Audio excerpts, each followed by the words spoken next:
పేదోళ్ళ కష్టాలకు తండ్రి కొడుకులు మీరే మీ ఇద్దరిని కోదండమేసి కొట్టినా కూడా తప్పు లేదని చెప్పి మా యువమిత్రులు మా యువకులు అంటున్నారు. ఇవాళ మమ్మల్ని గెలిపించండి గెలిపించండి అని ప్రచారం చేస్తారు. చేస్తా ఈ పక్కనే ఒక పెద్ద కాంపౌండ్ ఉంటుంది 100 ఎకరాల. గండ్లకు కూడా బామార్తులు ఇద్దరు పోయినరు. ప్రచారం చేస్తా ఓ ముసలాయనాడు చెట్టు కింద కూర్చుంటే పోయి నమస్కారం పెట్టారు. ఆ ముసలాయన గుర్తుపట్టనాడు కూర్చుంటే అడిగారు, ఏం తాత నన్ను గుర్తుపట్టినవా, నేను కేటీఆర్ను అని. ఏమని ఆయన నేను గుర్తుపట్టలేదంటే, అయ్యో నన్ను గుర్తుపట్టవా, సచివాలయం కట్టింది నేనే, కమాండ్ కంట్రోల్ రూమ్ కట్టింది నేనే, శిల్పారామంలో బొమ్మలు పెట్టుకున్నది నేనే, నన్ను కూడా గుర్తుపడతలేవా అని ఆయన అడిగినట్టు. అప్పుడు ముసలాయన చెప్పిండు, నేను కూడా లోపలికి వచ్చినప్పుడు చార్మినార్ కట్టింది నేనే, హైటెక్ సిటీ కట్టింది నేనే, హుస్సేన్ సాగర్ కట్టింది నేనే అని చెప్పేటోని నాయన. 2 కరెంటు తీగలు తలకాయకు పెట్టంగానే అన్నీ చక్కగా అయిపోయినాయి. నేను డాక్టర్కి చెప్తలేను ఆయన, తొందరలోనే నీకు కూడా 2 వైర్లు పెడితే మొత్తం చక్కగా అవుతుంది, మామూలుగా అవుతావులే బిడ్డ, వచ్చినప్పుడు గట్లనే ఉంటుంది కానీ నా 2 కరెంటు షాకులు పెడితే చక్కగా అవుతావని. ఇవాళ కేటీఆర్ పరిస్థితి గట్లుంది. 10 ఏళ్ళు మీ అధికారం ఉన్నప్పుడు ఈ సమస్యలను ఎందుకు పరిష్కరించలే? ఈ మైనారిటీల సమస్యలు ఎందుకు తీరవలే? ఇవాళ మైనారిటీల గురించి మాట్లాడే హక్కు నీకున్నదా? ఇవాళ ఈ మైనారిటీలకు అన్యాయం చేసింది నువ్వు కాదా? ఇవాళ నా మైనారిటీలకు 4% రిజర్వేషన్ ఇచ్చింది కాంగ్రెస్ పార్టీ కాదా?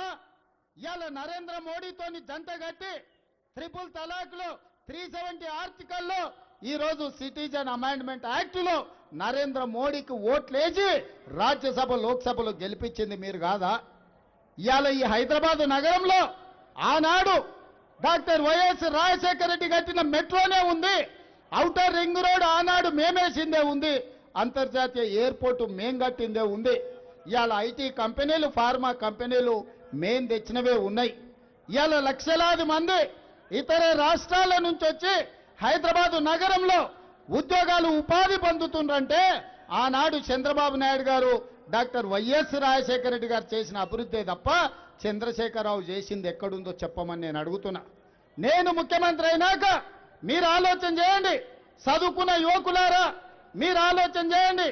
మొదటి సంవత్సరంలోనే ఎల్బీ స్టేడియం సాక్షిగా 70,000 ప్రభుత్వ ఉద్యోగాలు భర్తీ చేసి నిరుద్యోగ సమస్యను పరిష్కరించే ప్రయత్నం చేసిన. ప్రైవేటు కంపెనీల్లో 2 లక్షల పైన కోట్లు పెట్టుబడులు తెచ్చి 1,00,000 ఉద్యోగాలు ఇవాళ ప్రైవేట్ కంపెనీలలో మనం ఇచ్చినాం. ఇవాళ ప్రభుత్వాన్ని 10 ఏళ్ళు మీరు నడిపితే 2 ఏళ్ళు కూడా కాలేదు. 2 ఏళ్ళు కాకముందే మీరు దిగిపోండి అంటుండు. నీకేమైనా ఎర్రి పట్టిందా కేటీఆర్? 5 ఏళ్ళ కోసం ప్రజలు ఓటేసారు, చేయాల్సినవి ఉన్నాయి.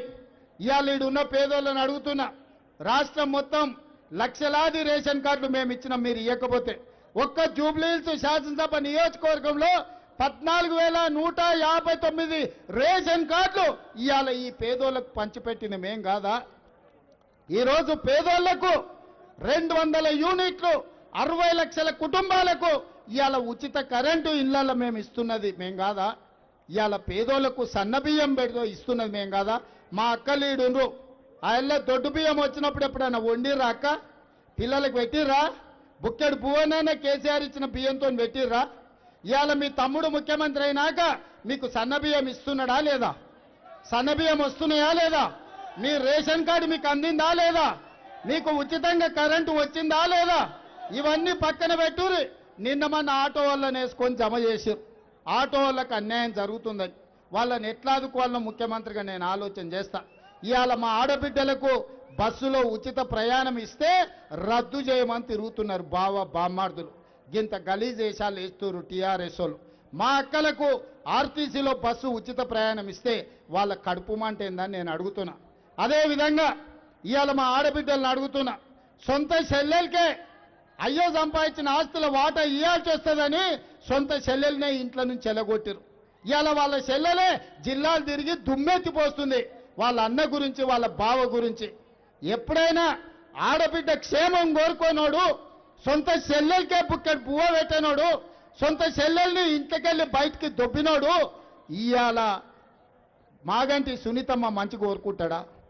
సొంత చెల్లెలకి అన్నం పెట్టనోడు చిన్నమ్మ బిడ్డకు బంగారు గాజులు చేపిస్తా అంటే వాడు నమ్ముతాడా? నమ్ముతాడా అక్క?